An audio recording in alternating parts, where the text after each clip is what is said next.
اذا متنا هذا الله يجزاك الله يجزاك. دخل في الموضوع الشيخ سعيد وكلم واحد شغال في الشركه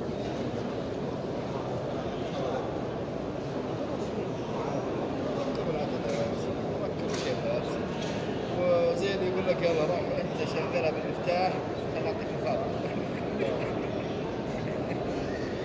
يعني هو بوضع بس عشان يجي الموظف بس يشوف فلوس تبعنا السمعه حقتها تبعنا اعدادات شو حق التكييف انا اسمع التكييفات كامله شو يبارك يقول قال يا حبيبي ما نقدر لازم لو ركبنا اشتغل في الكهرباء يمكن يضرب كذا ما كان بس ورط الله يحفظك الله يحفظك والله انا قلت لي شيخ سعيد قال شوف الشيخ قال نعم الله الراس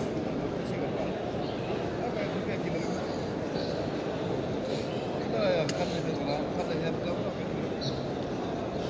قبل ما نمسك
इधर इस तरफ 10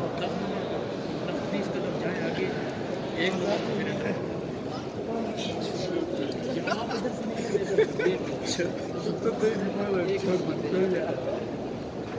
अल्हम्दुलिल्लाह